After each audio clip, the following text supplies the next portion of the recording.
Bonjour et bienvenue dans l'émission Paroles de femmes. Nous sommes avec notre invitée Christine Beumier. Ça va Christine? Ça va bien Annabelle, merci. Et vous allez bien aussi? Oui, c'est merveilleux. On va bien, on s'aime nous-mêmes, on s'aime les unes les autres. Nos pensées sont en cours de... Transformation. Voilà, tout à fait. En cours de transformation. Et aujourd'hui, on va parler de nos pensées et de nos paroles, et que tout ce qu'on pense n'est pas forcément bon à dire. Exactement. Et pour ceux qui suivent régulièrement l'émission, vous vous dites, Annabelle, c'est une émission pour toi. Absolument. Donc, tout ce qu'on pense n'est pas bon à dire. Pourquoi, Christine? Déjà, comme on l'a vu dans la première émission, tout ce qu'on pense n'est pas la vérité. Il y a des pensées qui nous traversent, et si on parle directement de ces pensées qui nous traversent, on va faire beaucoup de dégâts, parce qu'on va dire des choses qui ne sont pas vraies, qui n'ont pas encore été triées par rapport à la parole de Dieu. Donc, considérons aussi que si certaines pensées nous font du mal et qu'on les dit, elles vont faire du mal aux autres. Or, la Bible nous dit de parler selon la vérité, pas selon nos pensées. Et la vérité, elle est en Jésus. D'où l'importance, avant de parler, de vraiment trier. Est-ce que ce que je pense est juste, est vrai, est honorable, est selon la parole de Dieu? Est-ce que ce que je vais dire va faire du bien à celui qui m'écoute, ou bien est-ce que ça va l'enfoncer? Donc, c'est tout ça un peu qu'il est important de trier nos pensées, non pas de dire des mensonges. D'accord, on va parler selon la vérité, mais il y a des choses, OK, non, je ne peux pas dire ça parce que c'est pas correct. Et à ce moment-là, je vais d'abord remplacer les pensées dans mon cœur et en moi pour les remplacer par des pensées qui sont les pensées de Dieu. Et c'est les pensées de Dieu que je vais apporter. Des fois, on fait un peu comme le jeu de la patate chaude. On reçoit une parole, on reçoit une pensée, on nous a fait quelque chose, c'est comme « Ah, ça me fait du mal, ah, j'aime pas, hop !» On balance le prochain, et ainsi de suite. Et puis, du coup, ça fait toujours effet boule de neige. Et on peut voir des familles où on a l'impression que c'est une famille d'enragés. Ils sont tout le temps fâchés, mais parce qu'ils jouent à la patate chaude émotionnelle constamment. Ah, je suis fâchée, je te le redonne. Et puis, l'enfant le redonne aux parents. La femme, son mari arrive, il a à peine ouvert la porte. Ça tombe sur lui aussi. Et si on a ce contrôle de notre bouche, en fait, on va se rendre compte qu'il y a beaucoup de feux qui vont s'éteindre d'eux-mêmes parce qu'il n'y aura rien pour alimenter. Pour alimenter, c'est ça. C'est certain que la personne offensée offense. Hein? La personne en colère, comme autant que la joie, ça peut être contagieux, la colère, ça peut être contagieux. Et si on vit dans une atmosphère où on est toujours en train de projeter notre colère sur les autres, si on est né ou si on vit dans cet environnement-là, on va prendre la colère des autres sur nous, et puisqu'on n'est pas capable de vivre avec, on va la lancer sur quelqu'un d'autre, parce que si moi je suis en colère, il faut que quelqu'un d'autre soit en colère pour que je sois bien avec moi-même. Donc ça fait une espèce de cercle vicieux absolument juste horrible. Et puis on vit dans un environnement qui n'est pas sain. Et donc on a vraiment besoin que nos pensées soient renouvelées et laisser cette colère. Mais on m'entend souvent dire, mais moi, je suis comme ça, je suis franche, je suis honnête. Tout ce que je pense, je le dis, c'est moi. Aurélie, je ne te regarde pas parce que c'est toi, mais je sens que tu as quelque chose à dire. Oui, mais en fait, moi, la façon que j'ai grandi quand j'étais au Cameroun, c'est que nous, avec mes frères, on se dit vraiment ce qu'on pense. Et parfois, on cherche pas à habiller ce qu'on va dire. Et parfois, on crache juste de morceaux. Et voilà. Et c'est vraiment un peu comme ça. Mais nous, on ne voyait pas de problème avec ça. Au contraire, pour nous, c'était un signe d'amour. C'est que si tu peux me dire ce que tu penses vraiment, ça veut dire que tu m'aimes assez pour pouvoir me le dire. C'est même du coup, quand je suis arrivée en Belgique... T'as voulu démontrer ton amour. Et là, mais j'hésitais pas à dire vraiment ce que je pensais. Et à l'époque même, je n'avais pas beaucoup de compliments dans ma bouche. Donc, je disais juste ce que je pensais par rapport aux situations, mais même pas le bon côté. Plus Le mauvais côté. ce que je voyais qui n'était pas bien. Même quand on ne te demandait pas ton avis? Même quand on ne me demandait pas mon avis, ça m'arrivait vraiment de lui dire, quand j'étais face à une situation, que voilà, ben, je sortais toujours ce que même les autres ont vu, mais qu'ils ont choisi de garder, mais que moi, je vais venir mettre le point dessus. Et j'ai dû apprendre vraiment qu'en fait, c'est pas comme ça que ça doit se passer dans la vie. C'est que des personnes en face de nous, ils ont des sensibilités et qu'on peut pas juste dire tout ce qu'on a envie de dire, qu'on a envie de le dire. Parce que moi, je me disais, ben, ça laisse aucune place à la spontanéité. Du coup, faut toujours réfléchir. Je ne peux pas offenser comme ça de façon spontanée. Waouh, Parce que quand tu entends quelque chose, tu as envie de réagir. Tu as envie juste de dire ce qui te passe par la tête. Et puis, surtout, ben, moi, à l'époque, je ne voyais pas ça comme ça, mais aujourd'hui, je me dis, waouh, parce que moi, je trouvais ça drôle. Genre, OK, ben, t'as dit, moi, je passais dessus. Pour moi, c'était même pas un motif à offense, parce que c'était normal de dire ce qu'on pense, tout simplement. Et t'as appris, Aurélie? T'as fait un cheminement, semblerait-il? J'ai Non, mais c'est une vraie question. Elle est en cours d'apprentissage peut-être. Mais c'est une vraie question. Oui, j'ai appris à ne pas dire tout ce que je pense.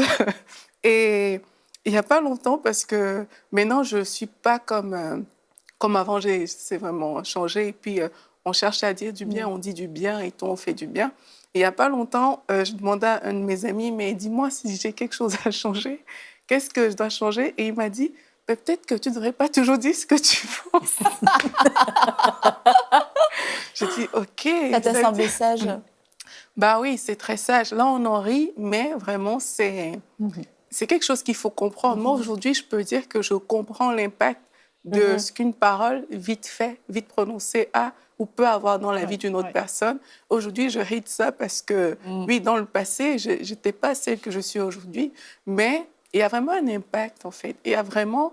des paroles sont créatrices. Et ça, il faut qu'on arrive à le comprendre. C'est que pour toi, la chose peut sembler simple, elle peut sembler banale, mais tu ne sais pas ce que tu es en train de créer dans la vie de la personne qui est en face. Et Dieu nous demande de vivre aussi en tenant compte des autres. On ne peut pas juste vivre dans notre sphère, on ne peut pas juste vivre pour nous, mais il faut qu'on tienne compte des personnes qui sont autour de nous. C'est pour ça que nos paroles, c'est pour ça que ce qu'on dit doit créer, on doit chercher à créer du bien chez les gens qui nous entourent, plutôt que de créer du mal. Et parfois, des paroles vite dites, des paroles qui mettent l'accent sur le négatif, qui mettent l'accent sur des choses qui ne sont pas toujours les meilleures. Mais ça crée chez la personne un mauvais sentiment. La personne se dit, ah, mais ça... Surtout que je pense que les gens, ils savent, hein. Quand tu fais quelque chose qui est pas correct, ta conscience te le fait comprendre quand même, d'une manière ou d'une autre. Alors que quelqu'un vienne encore te pointer ça du doigt, mais quelque part, ça va nourrir chez la personne des sentiments qui ne sont pas bons. Et ça nourrit des pensées, ça crée des pensées. Exactement, ça crée des pensées négatives dans l'esprit de la personne en face, d'où l'intérêt vraiment de contrôler sa langue. Et moi, je le fais aujourd'hui. Je prends du temps. S'il faut prendre un peu de recul, je prends le recul nécessaire avec pour objectif de contrôler ma langue. Parce que souvent, les choses qu'on pense justement sur les autres, et puis on aimerait qu'ils corrigent certains problèmes qu'on voit, mais la façon dont on va le dire va faire que ça va être accepter ou bien que ça va créer quelque chose. Exact. Et là, pour trouver ce pont d'amour, avant de pouvoir faire une remarque de ce type-là à quelqu'un, il faut qu'il y ait vraiment un pont d'amour qui ait été construit pour que la personne sache que même si je lui dis quelque chose peut-être de difficile à comprendre, je le dis parce que je l'aime et que je veux l'aider à corriger les choses. On ne peut pas donner, voilà, ça ne va pas chez toi, si tu ne lui donnes pas une porte de sortie pour dire comment l'améliorer et comment m'impliquer aussi éventuellement dans l'amélioration d'un problème. Parce que ce que tu disais tout à l'heure avec tes frères, mais là, ce pont d'amour avait été créé pendant des années et c'était une convention, je veux dire, entre vous. Convention. Non, mais c'est vrai, c'était tacite, mais c'était ça. Vous saviez, OK, on accepte tout l'un de l'autre, on a choisi ça, mais quand tu rencontres des personnes avec qui tu n'as pas cette relation, mais c'est très différent. Et effectivement, on ne sait pas comment ce qu'on dit va être pris. Mais en même temps, c'est clair que nos pensées ne sont pas toujours justes non plus. C'est ça, parce que nous, on va évaluer certaines choses chez les gens de notre point de vue à nous, Ouais, parce c'est qu'on ça. a un inconfort, parce qu'on trouve que, oh, bah, il pourrait faire comme ça, parce qu'elle pourrait faire comme ci, comme ça. Et on part de notre point de vue. Et quand on part du point de vue de Dieu, OK, Seigneur, qu'est-ce que tu penses? C'est quoi Exactement. ton avis? Ton avis sur moi, ton avis sur cette personne, sur les actions? Bah écoute, quelquefois, le Seigneur m'a dit, bah, moi, j'approuve ce que tu fais, ma belle, mais j'approuve aussi ce qu'elle fait. Oui, c'est Ah ça. bah oui, mais on fait pas la même chose. Oui, mais c'est le but, c'est pas que vous fassiez la même chose. Donc si Dieu n'a pas de problème avec cette personne, je ne suis pas censée avoir de problème avec cette personne. Et puis par rapport au pont d'amour, c'est d'avoir cette motivation. Si je me permets de parler dans la vie de quelqu'un, c'est parce que je veux vraiment l'aider et je crois que ça va être bon pour lui. Et là, savoir, est-ce que je suis en train de marcher dans une sagesse humaine? La Bible dit sagesse humaine, charnelle. Et la dernière étape, c'est diabolique, hein, carrément. Est-ce que je suis dans ce genre de sagesse ou est-ce que je suis dans la sagesse divine? Et la Bible nous dit qu'elle est pure, qu'elle est pacifique et qu'elle ne cherche pas son intérêt. Et tu te dis, bon, est-ce que je suis en train de chercher la paix? Est-ce que je suis vraiment en train de chercher l'intérêt de l'autre dans ce cas-là? Ou alors, est-ce que j'ai envie de donner des leçons? Est-ce que je veux être moralisatrice dans cette histoire? Et donner des leçons de morale, bah, c'est pas notre rôle, en fait.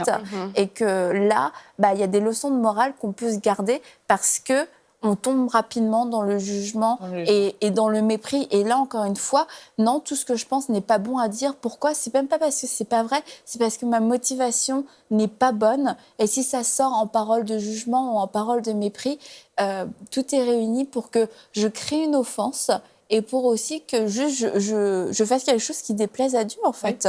Et là, on n'a pas envie on n'a pas envie de déplaire à Dieu, on va être agréable à Dieu dans tous nos rapports avec les autres. Parce que là, on se place à ce moment-là en supériorité. Tout à fait. Est-ce que nos pensées sur les autres, est-ce qu'ils sont inférieurs à moi? Est-ce qu'ils sont moins bons que moi? Et est-ce qu'ils sont bêtes alors que moi, je suis intelligente? Non, mais ce sont toutes des choses qui peuvent venir à l'idée. Et parfois, on se dit « Ah, mais qu'il est bête, celui-là !» Non, mais Ah bah bravo, Christine. écoutez, je vais être vraie. Je ne parle à personne en particulier, mais ce sont des paroles et des pensées qui viennent à notre esprit. Dites-moi si je me trompe. Si on pense personne qui veut se mouiller avec vous, la Christine, vous êtes toute seule dans le Si on pense bateau. que des fois, certaines personnes sont bêtes. Oui, Oui. mais en fait, c'est pas qu'elles sont... Oui, on a des pas qu'elles paroles. sont bêtes. Non, non, pas c'est qu'elles sont qu'on bêtes. pense... C'est qu'elles ont fait quelque chose que nous trouvons bête et systématiquement, on va réagir Tout à comme fait. ça. Enfin, en Belgique, c'est comme ça qu'on réagit. Peut-être pas au Québec, mais voilà. Bien sûr. Et c'est pas C'est juste. sûrement ça. Oui, d'accord. En disant ça, je dénonce quelque chose qui n'est pas juste. Même si un comportement, on le trouve, peut-être il aurait pu faire autrement, ça ne met pas, et il ne faut pas que ça mette un jugement dans nos cœurs sur la personne. Donc, faire la différence entre un comportement et la personne elle-même, ça, je pense que c'est important. Oui. C'est aussi important pour les autres que pour nous-mêmes. Parce qu'on pense des choses sur nous par rapport à ce qu'on manque, à ce qu'on rate, à des choses qu'on ne sait pas faire. Et puis, on se catalogue, bref, on se catalogue Ça se dit soi-même bien, je pense. dans un compartiment qui est « t'es une incapable ». Et c'est simplement parce qu'on n'a pas réussi à faire quelque chose. Et on fait la même chose avec les autres. Et c'est pas juste. Il faut vraiment changer ça et dire, OK, on ne réussit pas quelque chose, on réessaye. Si on n'est pas fait pour ça, on va faire des choses pour lesquelles on est fait et pour lesquelles on a plus d'aptitude. Mais on ne peut pas se dévaloriser soi-même continuellement, ni dévaloriser les autres par des pensées qui vont se traduire En parole. par des paroles. Et comme tu disais, bien souvent, des paroles de mépris. Et là, on se pose en juge et on n'est pas juge. Tout à fait. Parce que quand on méprise quelqu'un, on méprise une créature de Dieu Tout à fait. qui a fait la personne. Alors, imaginez que vous faites une belle œuvre. Je vais reprendre mon histoire de tableau. Si Je vois que vous êtes inspirée, allez-y.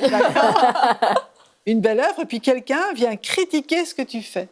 C'est comme, il te critique toi-même.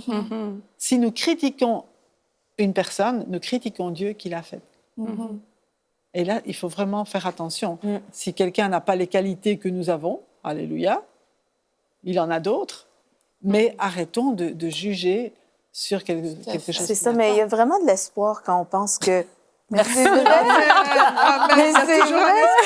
Il y a de l'espoir. Parce que des fois, on peut penser que c'est une fatalité. Pour nous, c'est comme, oh, mais ça va être trop difficile de changer. Ou, mais j'ai été comme ça toute ma vie. J'ai nourri des mauvaises pensées. On a dit des mauvaises choses sur moi. Donc, la personne dont je suis a été forgée parce que j'ai été mal élevée. Et du coup, j'ai une mauvaise impression des gens à cause de la façon dont je me vois. Vous voyez le système de pensée? Mais en fait, c'est que la meilleure manière de voir les gens, c'est à travers les yeux de Jésus, à travers les yeux de Dieu. Et la manière qu'on peut avoir le regard de Dieu sur les gens, c'est plus on passe de temps dans sa présence, plus on est transformé à son image.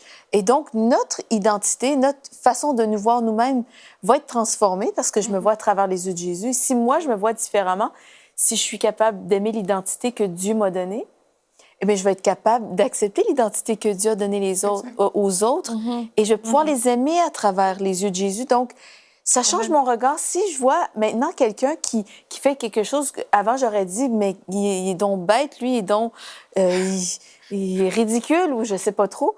Eh bien, si je le vois à travers les yeux de Jésus, bien, je peux dire, ben, en fait, j'ai compassion parce que s'il agit comme ça, c'est parce qu'il est blessé ou c'est parce qu'il se sent seul ou c'est parce qu'il est triste. Ou c'est plutôt, je vais le voir de la manière dont il a été forgé.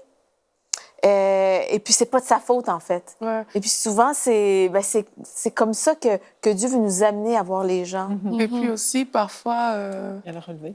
quand on veut plaire à Dieu, on accepte de s'ajuster. Et on accepte aussi d'ajuster notre regard par rapport aux personnes qui nous entourent. Là, le focus, il n'est plus sur nous-mêmes. Il est vraiment sur le Seigneur. Et ça, vraiment, c'est une des choses que j'ai compris qui fait en sorte que beaucoup de choses sont comme faciles à changer. Parce qu'on accepte de ne pas avoir la vérité. On accepte qu'on peut se tromper et qu'on se trompe souvent. Et que c'est Dieu qui a la vision, c'est lui qui sait les choses, c'est lui qui donne... le but vient de Dieu, en fait. Et quand Dieu nous demande de nous aimer les uns les autres, c'est vraiment de nous aimer comme on est, tel que nous sommes. L'amour ne soupçonne pas le mal, l'amour ne cherche pas son intérêt. Donc l'amour ne regarde pas d'abord à moi par rapport à ce que l'autre fait. L'amour regarde à l'autre et s'ajuste et s'adapte et essaie de relever l'autre. Et quand on prend juste l'amour qu'on a pour Dieu, le désir de plaire à Dieu, fait en sorte qu'on n'est plus malléable, on va s'ajuster, on va s'affiner quand on va comprendre que mais Dieu me dit que tout ce qui mérite l'approbation doit être l'objet de mes pensées. Mais là, je vais pouvoir refléter ça par rapport à l'autre. Mais si je suis comme orgueilleux, dans le sens où c'est mon point de vue qui compte, c'est comme ça que je suis née, de toute façon on m'a élevée comme ça, c'est comme ça que Dieu m'a créée. Si je suis dans cette logique-là, mais je me bloque quelque part parce que j'empêche déjà les transformations que Dieu va opérer dans ma vie, je les empêche d'être faites et j'empêche à l'amour que Dieu a mis en moi d'être déversé auprès des autres. Donc on doit toujours être prêt à s'ajuster pour aller dans le sens de la parole de Dieu et pour laisser cette parole nous transformer. Et quand nous, on sera transformés, comme on a vu hier, on pourra déverser ça dans la vie d'autres personnes. Et elles aussi, s'il y a besoin de transformation, mais elles pourront être à leur tour transformées. Et de toute façon, la médisance, la critique, le mépris sont jamais des réponses divines, même si la personne en face a tort, a des faiblesses, parce qu'on voit comment Dieu agit avec nous face à nos manquements, à nos faiblesses. Il y a toujours une réaction d'amour, même s'il y a de la correction, il y a toujours une réaction d'amour. Et comme tu le disais, Aurélie, le fait de comprendre que cette personne a été créée à l'image de Dieu, et la Bible me dit que si je la critique, je critique une personne qui a été faite à l'image de Dieu. Waouh, là, je touche à Dieu lui-même, en fait. Déjà, tu te dis, bon, il y a une certaine crainte qui s'installe en toi. Tu te dis, là, je suis peut-être allée un peu trop loin. Et la réponse va être l'amour, la compassion, comme on l'a dit, la prière aussi. Et c'est pour ça qu'il y a un temps pour parler, mais je crois qu'il y a un temps aussi pour prier, pour pouvoir laisser ce temps de grâce à la personne, que le Saint-Esprit puisse faire son travail plutôt que de blâmer, t'as fait ci, t'as fait ci, t'as fait ça. Et vraiment de dire, je m'engage, il y a quelque chose que je vois chez cette personne, je vais m'engager à prier pour cette personne avec ferveur de tout mon cœur, croyant que le Saint-Esprit va faire un travail, va opérer quelque chose. Et on voit que Dieu n'est pas dans la condamnation, dans l'exposition, il a péché. Même après, il nous dit, va voir ton frère s'il y a quelque chose. Et puis s'il n'accepte pas, va avec 2 ou 3 personnes. Mais il y a tout le temps cette progression et on doit prendre cette progression dès le début. Je vois quelque chose, est-ce que Seigneur, c'est le temps de parler? Est-ce que tu me le montres pour que je parle ou est-ce que tu me le montres pour que je prie? Et là, on va pouvoir aussi s'ajuster selon la sagesse de Dieu dans les temps, les moments et les saisons. Et quelquefois, le Saint-Esprit va nous dire, oui, je te l'ai montré parce que tu dois parler à cette personne, je te donne l'autorité de pouvoir parler. Mais d'autres fois, il va nous dire, non, juste, je te le révèle, il faut juste que tu pries pour cette personne dans le secret.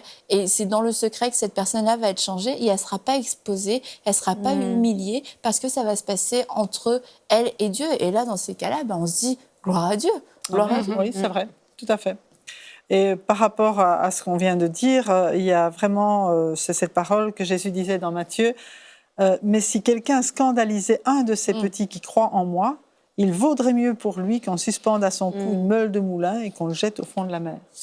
Donc grave, si nous, par nos paroles, on est en scandale pour quelqu'un pour qui Jésus est mort, c'est notre responsabilité quand même d'élever et de construire, comme tu disais, et de prier plutôt que d'abaisser. Et quelque chose qui est encore pire que d'aller voir la personne, c'est d'en parler aux autres. Donc ça, faisons bien attention que l'abondance de nos paroles, de nos pensées ne sorte pas de notre bouche pour aller médire, mal dire, de l'un c'est un ou de poison, l'autre. un venin Ça, c'est vraiment mortel. quelque chose de terrible qu'il faut éviter. Il faut plutôt mettre du sparadrap, là, quelque chose. Mais en tout cas, Mais si on met du sparadrap, on ne peut plus changer. manger de frites. Alors, c'est plus facile de changer nos pensées. Parce qu'on peut continuer de manger des frites. Merci Christine. J'ai de l'espoir. Si vous voulez bien, j'aimerais lire un autre Oui. passage dans Éphésiens au chapitre 4 où il dit « Mais vous, ce n'est pas ainsi que vous avez appris Christ, si du moins vous l'avez entendu, et si conformément à la vérité qui est en Jésus, c'est en lui que vous avez été instruits à vous dépouiller par rapport à votre vie passée, du vieil homme qui se corrompt par les convoitises trompeuses. » Et ça montre qu'on doit vraiment abandonner nos anciennes façons de faire, de voir, d'agir, de réagir. Et puis il dit à être renouvelé dans l'esprit de votre intelligence. Donc c'est un autre passage où il dit vraiment c'est important d'être renouvelé dans l'esprit de votre intelligence. Et ça, comme tu le disais, c'est seulement possible dans la parole de Dieu. Pour que la parole de Dieu nous renouvelle dans notre intelligence et que nous apprenions à penser comme Dieu et à revêtir l'homme nouveau, créé selon Dieu dans une justice et une sainteté que produit la vérité. L'homme nouveau, c'est Dieu qui l'a créé en nous. Alors, est-ce qu'on va continuer à vivre comme le vieil homme, comme on a toujours fait? Oui, c'est moi, je suis comme ça, je ne change pas. Si tu as changé, tu n'es plus le même. Exact. Si tu as reçu Jésus, tu es quelqu'un de nouveau, tu es une femme nouvelle, tu es un homme nouveau, et ça s'apprend à vivre en tant qu'homme et femme nouveaux, recréés par le Seigneur. Et donc, c'est important d'abandonner nos anciennes façons de faire et d'apprendre comme un enfant. Quand on est de nouveau, on est comme un enfant, on a tout à apprendre. Le problème, c'est qu'un enfant, il ne fait qu'apprendre. Nous, on doit désapprendre. Ah oui, ça, je pense que c'est plus difficile, c'est pire. On doit vraiment changer les choses, comme changer nos pensées, par exemple. C'est ce qu'on voit pour le moment. C'est pourquoi renoncer aux mensonges. Et nos pensées sont parfois des mensonges. Donc, reconnaissons d'abord ce qui, dans nos pensées, sont des mensonges, ne sont pas conformes à la vérité de la parole de Dieu, ne sont pas conformes au regard de Dieu sur les choses et les situations. Il faut y renoncer et que chacun de vous parle selon la vérité à son prochain, la vérité, pas ma réalité, car nous sommes membres les uns des autres. Et puis il dit, si vous vous mettez en colère, ne péchez point. Comment c'est possible de ne pas pécher quand on se met en colère? Fermer sa bouche. Quand on n'en vient pas aux mains. Mets-toi en colère, c'est vrai, va-t'en quelque part, va crier ailleurs, mais pas mais ferme ta bouche en présence des personnes. Une bonne réponse, Mathilde. Merci, j'ai combien de points? Que le soleil ne se couche pas sur votre colère et ne donnez pas accès au diable. Et c'est vrai combien les paroles... Vous savez, parfois, il y a des pensées qu'on ne dit pas, d'accord, mais on les garde. Ouais. Et au moment où on est en colère, ça sort. Ouais. On ne voulait pas le dire, mais quand on est en colère, Là, tu m'as ça cherché. sort. On l'avait gardé dans une espèce de bande, Ouais. une espèce d'arme, une munition pour au cas où. Au cas où.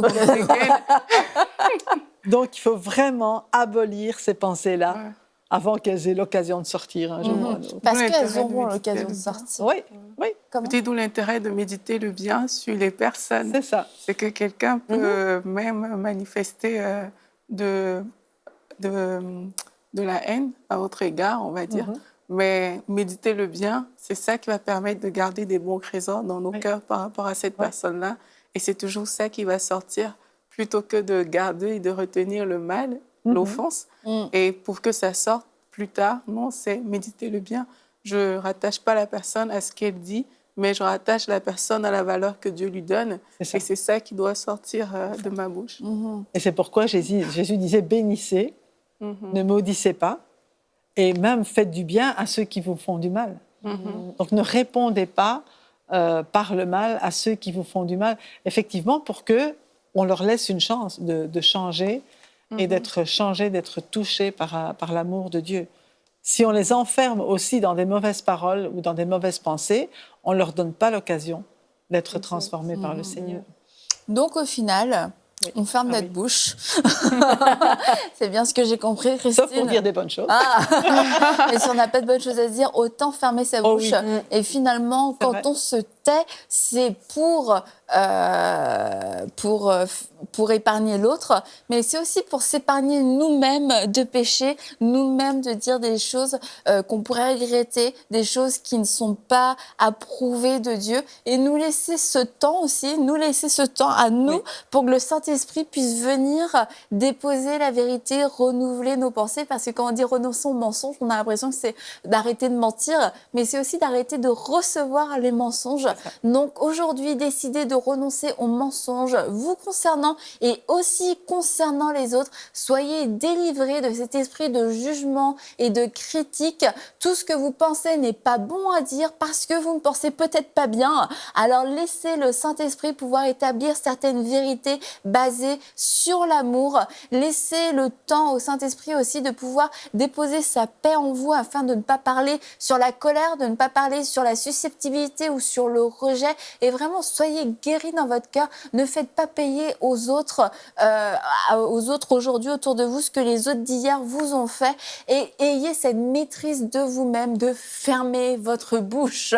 Merci. Nous, on n'a pas fermé notre bouche aujourd'hui, mais j'espère que vous avez été édifiés, encouragés et exhortés. Et on se dit à demain pour une prochaine émission de Paroles de Femmes, toujours avec Christine.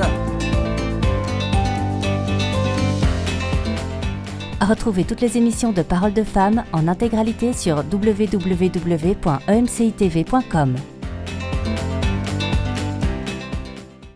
Cette émission a pu être réalisée grâce au précieux soutien des partenaires d'Enseignement Canal International.